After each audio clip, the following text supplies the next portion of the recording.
places. Get the facts. Visit pestworld.org. A public service message from the National Pest Management Association. Jacob Volk. Jacob Volk. Jacob Volk. Oh, man. This is the new one that I was talking about. Oh, I did hear this one. That's right. I forgot. Yeah. You told me you're going to play it. Yeah, I did hear this And one. I know you did. That's why I was surprised you didn't remember it. No, because I thought there was a different one. Wow, there's so much more Jacob Volks in this one. It's crazy. It's a little too much for my brain. I feel like this one gave you the most trouble.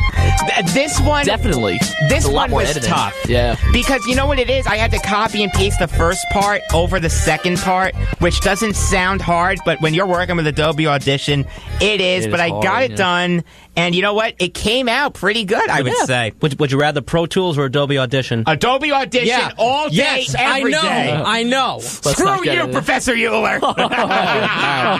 Hopefully he's not listening. No, he was a great says guy. he does. No, yeah, he was a great professor. I loved having him. You're listening to Beyond the Game on the voice of Nassau Community College, 90.3 WHPC. I'm Jacob Volk. You can follow me on Twitter at RealJacobVolk. Sitting across from me, Dominic Arbolino, who you can follow on Twitter at Darbs5258. Especially if you want to see my perfect Jets offseason, which is not going to happen. But Yeah. I'm going to tweet at you the Everly Brothers song Dream. And Eric Fischetti, who you can follow on Twitter at Sergeant Fish. Jacob, you should make a dream off-season. I actually have one screenshotted on my iPad, but I have to edit it now because of Robbie Anderson getting arrested. But you know what? We have a caller on the line. He's been waiting patiently. It's my pal, Jim from Wantagh. Jim, how are you, buddy? Good, guys. How's everybody doing? good. Very good. This is coming from a Giants fan, so I'm looking at it a different perspective from the Jets. But Calvin mentioned, and somebody asked him, who's the starting quarterback for the Jets in September? And Yeah, that was me. It was McCown. And then I think later on in your interview, you had asked him about Hackenberg, and he said they're going to give him a chance. Well, I've heard that, for a couple of years, but that's beside the point. From what he's saying, it doesn't sound like you're drafting a quarterback number one. Well, Todd Bowles can't develop quarterbacks, so I don't want the Jets to draft a quarterback. Yeah, but bringing McCown back, I'm having I want trouble Kirk Cousins as my understanding starter. Yeah, I feel the same way. I feel like, you have a guy, that in the NFL with the QB free agency market, you're never going to get a guy like Kirk Cousins or even Case Keenum. He's been playing well. Even Teddy, you don't know what these guys, but except for Kirk, I would say. But, Even someone like Tyrod Taylor. Yes, you never get a quarterback free agency market like this, and I think the Jets finally have to jump on it. Get one of the younger guys out of the group. Don't go for an Alex Smith. Don't go for anything like that. I don't want to see that because it's not long term. So I think I'm okay with bringing McCown back, but again, like we said earlier in the show, as a backup role. I would not want to see him a starter again for the Jets, and I don't want to see Hackenberg. You've heard it so many years. Oh, we're going to give him a shot. We're going to give him a shot. Well, when is it going to come? You need to win now. You need to start winning now. Unless you're gonna, this team is their free agents are going to leave. It's what it comes down to.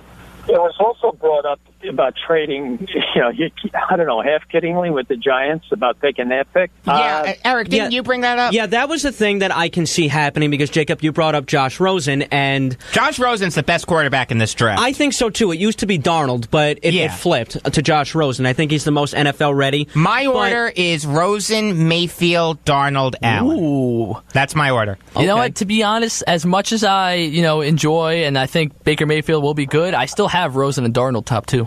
See, now here's the thing with Darnold, though. He's just going to require so much work. Yeah, he's going to need at least a year to get ready. Especially with that game against Ohio State. I mean, that just... If he's not developed right, his career will be over before it starts. But assuming that he's going to Cleveland, which is what everyone's saying... That's the worst place for him. Yeah, but in that case, they would feel obligated to throw him into the fire. Which would be wrong. That's why it would be the worst place for him. I tweeted out that he should stay in school.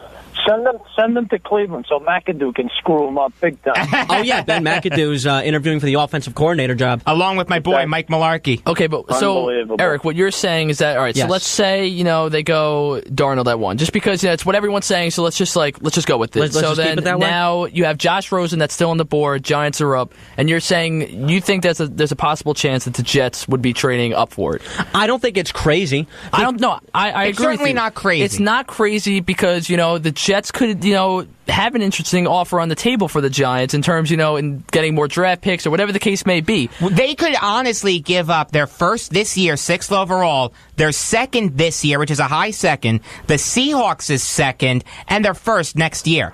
That's a good offer. You'd have to consider that. Look, and if I'm David Gettleman, if I had that offer on the table, obviously any team can use assets. Every team can use it. I don't know if I would jump on it, but that's a huge deal that you would have to consider. And let's not forget. I honestly, when I said this to Calvin, I meant it. I don't buy. I'm sorry for cutting you off. No, it's okay. I don't buy the fact that Gettleman wouldn't help the Jets. It's not like it's the Cowboys, the Eagles, or the Redskins. I wouldn't word it as helping the Jets. They happen to share a stadium. That's all it is. Yes, they're rivals, but you're cutting your nose to spite your face if they make the best offer. I remember watching Elway to Marino, the 30 for 30, and Ernie Accorsi did an interview. He was Colts GM when the Colts drafted John Elway, and of course he said there was no way that he was going to trade him within the division, which is 100% right, but he didn't say anything about not trading him to rivals. Now, I don't remember off the top of my head who the Baltimore Colts' rivals were. I don't even know if they had rivals.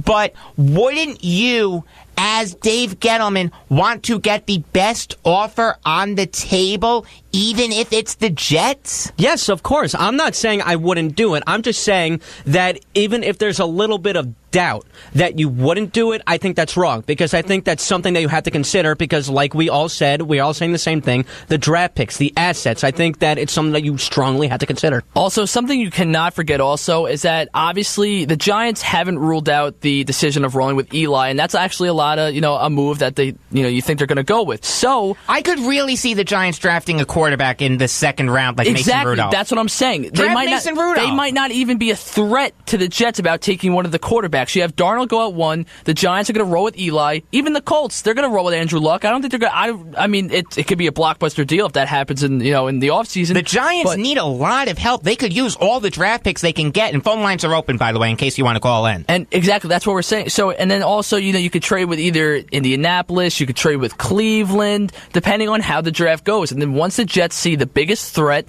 that say if it is Josh Rosen, say that's their number one guy they want to take. Once they see the biggest threat to Josh, for Josh Rosen and the team, then they're going to trade. They're going to try and trade for him, and they're going to do a lot for it. But would you agree that the biggest threat to take Josh Rosen is the New York Giants? Yes. Yes, but do I? It depends on what they do. Because if they roll with Eli, there's no reason to take a quarterback with the number 2 overall pick that you're not going to start. But I personally, if you're drafting Josh Rosen, you need to play him right away. This is why they're split down the middle of either taking Josh Rosen or Saquon Barkley. If you're the Giants, yes, the running game needs a lot of help. But if you're also the Giants, you have to look towards the future, past Eli Manning. A lot of people don't want to do it. Even Pat Shurmur, the inedible Giants coach, is saying that he still has a lot left in the tank, which I'd buy. I think Eli's got a lot of football left in him. I'm not saying a Super Bowl run, but a playoff run. How many years are you talking? I would say 2 or 3. I would agree with that. I would agree with that immensely. For Eli. All right. If they have another bad season, I would say 1 or 2. So we're guaranteed 2 years. Is essentially what I'm saying. I think the best, and my theory on this has changed throughout the week, because I actually had the Giants, definitely just going with a quarterback. But I think in the best interest for the Giants in terms of fixing so many other problems that they need to fix, whether it's mainly the offense, because the defense, they could probably fix that. They have the names. They need linebackers badly to the Giants. So, they need to re-sign Devon Kennard too. That's a big one. I could see the Giants rolling with Eli again for one more year, and then they're gonna eventually, I don't think they're gonna take a quarterback right now. I don't either, to be honest with you. Now they're calling Saquon Barkley the best player, period, in this draft. Now, I don't know if I would necessarily believe that, but if you want to consider, position by position, and you want to put Saquon Barkley the best running back in this draft, and then Chubb, I can agree with that, but it's up in the air. You can go either way, either Saquon Barkley or Josh Rosen. The stigma for running backs being taken high overall has been broken with the emergence of Todd Gurley, Ezekiel Elliott, and Leonard Fournette. That's all I'm going to say. But we do have a caller on the line. Caller, you're on Beyond the Game. Yeah, how you doing? I want to switch the topic to the Knicks. Sure. Okay. The season's not over yet, so they need to get themselves a point guard right away. Kemba Walker? Yeah, I don't know who to get. And I understand. I don't know. Like I said the other night, yesterday, that the Knicks defense is like Swiss cheese. Nobody plays defense. When the offense takes a shot, there's nobody underneath the ground, underneath the basket, take a rebound. It's like, I don't know. Does anybody care anymore on his team or what? See, now, here's why I agree with you. I do believe that the Knicks need point guard help. They've needed point guard help for a very long time, and that was supposed to be the answer with Frank Ntilikina, which I am growing on. Like, he's growing on me. I wasn't too familiar with him when they first got him, but now he's turning into, like, a very nice player. And let's not forget, he's not even 20 years old yet. He's only 19, so he's only going to get better from here. But let me ask you something. There has been a rumor out there that Kemba Walker is on the trade block. Right? I didn't hear that one. Oh, yeah. The Charlotte Hornets are considering trading Kemba Walker. Now, there was a potential deal, like not from general managers, but there's a thing called NBA Trade Machine. And it's more so than not accurate, and it's saying that the Knicks would trade Lance Thomas. No, you're misusing that. It just says if the trade is viable. Yes, I'm sorry. Thank you very much. If the trade is viable, they would trade Lance Thomas and Willie Hernan-Gomez for Kemba Walker and Nicholas Batum. That's it? Yeah, that's it. I mean, the Knicks would do it, but the Hornets wouldn't. Yeah, I don't think the Hornets would be doing that, but I could definitely see, obviously, the Knicks being interested in that. Eric, if you go back far enough in my Twitter, you will see that the NBA Trade Machine allowed me to trade Joe Johnson from the Nets for LeBron James. And the NBA Trade Machine had that trade hurting the Nets more than the Cavs. That's ridiculous. But that's just what I'm going on because nothing's official. But if a deal like that could happen, Jacob, like you said, the Knicks would want to do that in a heartbeat, but the Hornets wouldn't want to do that. And honestly, Kemba Walker's the hottest name on the trade block right now. I think they got a couple more games on a road game. Now, you know they're going to lose to the Warriors. You know they're going to get killed by the Warriors. That's a given. No, that's going to be a slaughter. And you know what, too? The other game, the other night, 19 points ahead of the Pelicans, and they lose the game. Come on, you know what? It's so frustrating as a Knicks fan to just see these guys play. No, you're right. Let me ask you something. Do you blame that on Hornacek? He's gone. I will get rid of him, Mike, at the end of the month. Goodbye. No, that's fair. The Knicks are playing like garbage. You know, what about Kurt Rambis? What does he do on the bench? I want to know.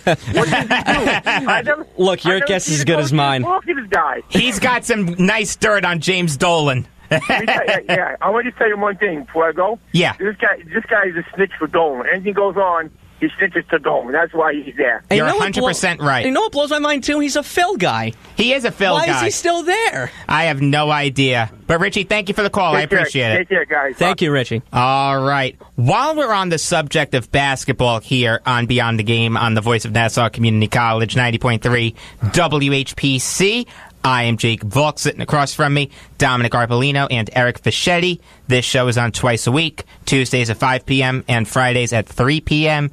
Number to call if you have something on your mind is 516-572-7440.